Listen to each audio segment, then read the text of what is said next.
Good afternoon. I'm Tommy Raskin. I'm speaking today with Ralph Nader as part of a video program for the Amherst Political Union. Ralph Nader, thank you for joining us. You're welcome. You are an inveterate human rights activist, a consumer rights activist. You've been involved in everything from environmentalism to dismantling the corporate welfare state. Going through your resume and reading your biography is simply reading the history of social movements in the second half of the 20th century and a great part of the 21st century. It's a bit difficult to know where to begin, but I noted that recently you've been talking a lot about dismantling the military-industrial complex because you view this as an issue on which liberals, conservatives, progressives, libertarians, and populists of a multitude of stripes can collaborate. Why is this one of the issues on which you homed in? Well, first of all, because President Eisenhower in his farewell address warned our country of the military-industrial complex, which has gotten much bigger, not only on the economic drain of excessive military weaponry, but as a threat to our liberty. He made that latter point very pronounced in his farewell address in 1961.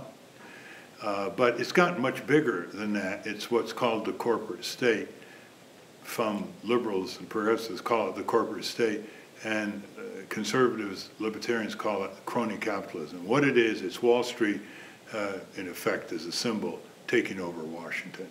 It's corporate welfare. It's contracts from the government. It's putting your corporate executives in high government officials positions, such as Secretary of Defense, Secretary of the Treasury.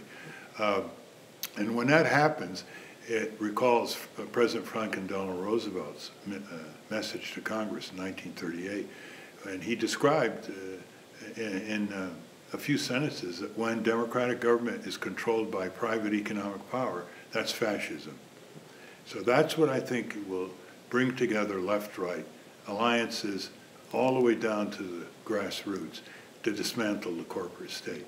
When you listen to the Republicans' debate today, you find a whole host of folks who fulminate against President Obama for his unwillingness to intervene in this place or that, for his reticence in the face of Russian aggression, for instance, for his timorous attitude in various parts of the world like Egypt and Syria, and his withdrawal from Iraq. But you have a different position. You argue that President Obama is actually quite bellicose, that he's increased the amount of drone strikes against so-called terrorists in various parts of the world. He intervened in Libya.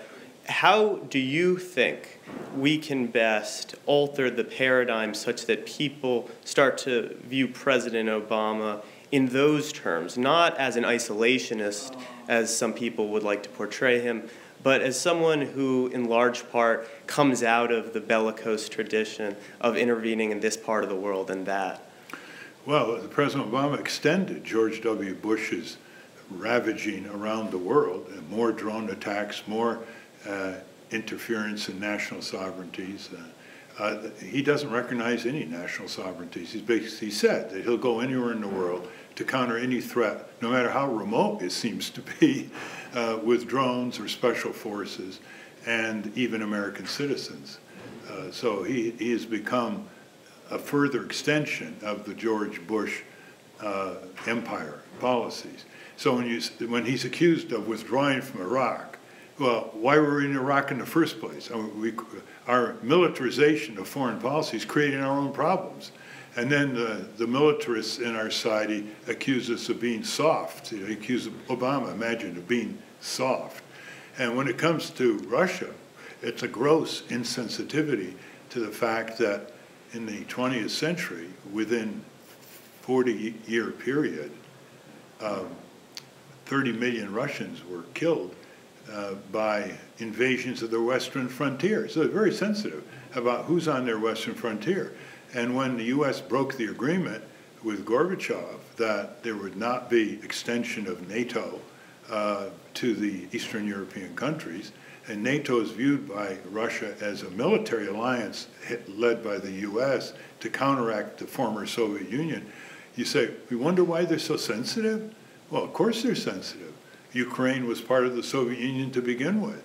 If we had this shoe on the other foot and we lost 20, 30 million Americans from invasions from the south or north in our country, I think we'd be even more aggressive than the Russians in trying to thwart this expansion of U.S. power in their sensitive border areas. It's a fascinating point because under Clinton, the question was not, should we dismantle NATO? The question was, should we keep NATO where it is or should we expand NATO? Yeah. And even George Kennan, who came up, or some people said came up with the containment doctrine, said that it was an affront to Russia to expand NATO the way that the United States did, and that unfortunately when the United States acts in that way, it will precipitate some animosity from different folks around the world.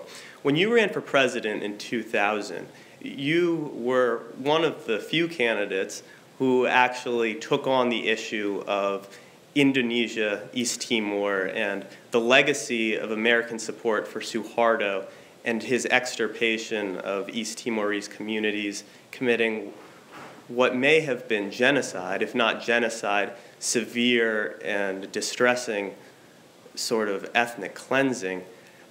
Why do you think people didn't care about East Timor, and why did you care about it?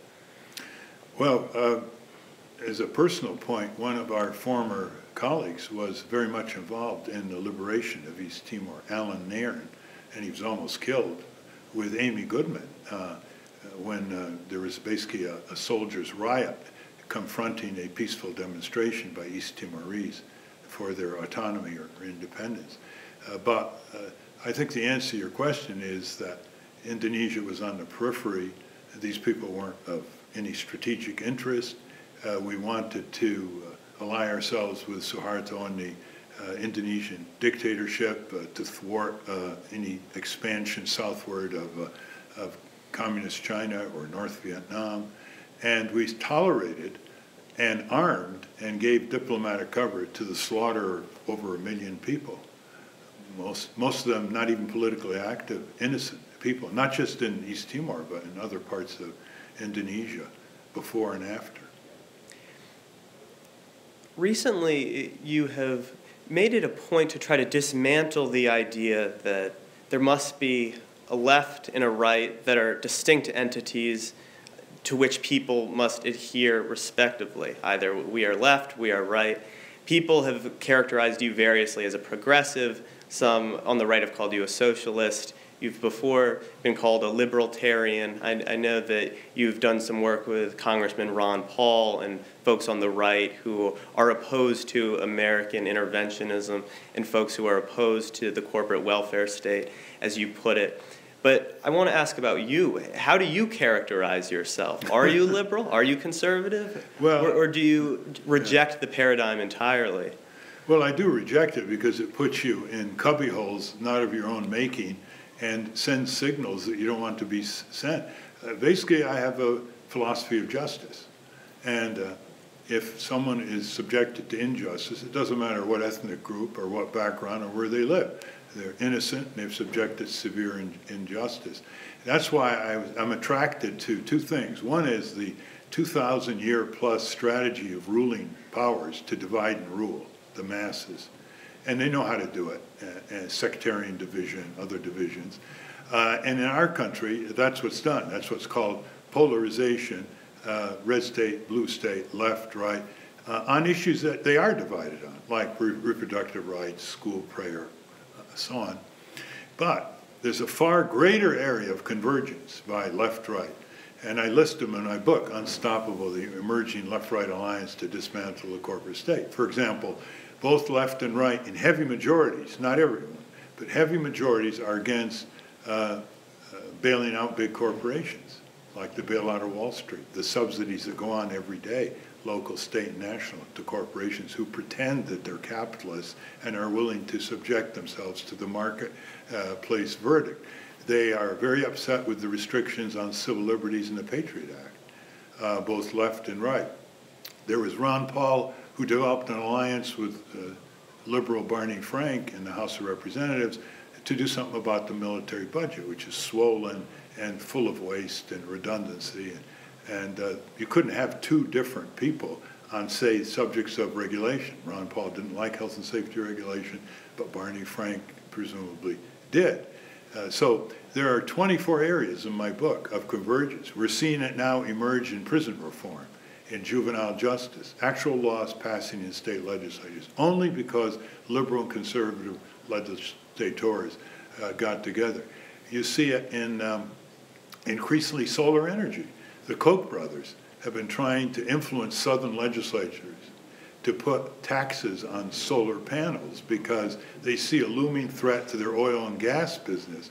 And guess what? They're not winning.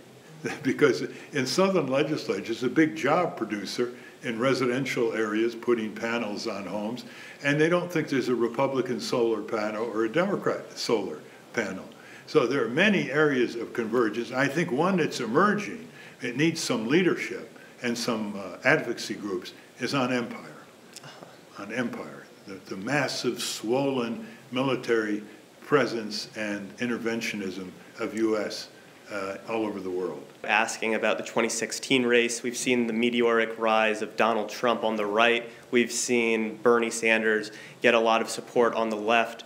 Whom do you find compelling? Well, it's all relative, isn't it? So I think the Green Party platform is the most compelling, and it looks like Dr. Jill Stein's going to get the nomination again. Bernie Sanders, of course, reflects a lot of progressive domestic issues. He's very good on universal health care. He wants to hit hard on corporate crime enforcement. He is challenging the huge drug prices. He wants to have tuition-free higher education. He wants to expand Social Security. He wants to do something about student debt. I mean, all very good. There's still a lot of blanks in where he fits in his positions on foreign and military policy. He's voted for all the military authorizations. He said he would use drones the other day. He's not that good on gun control. So it's unfinished business with Bernie. He's going to have to face up to it because that's Hillary Clinton's principal vulnerability, is militarism.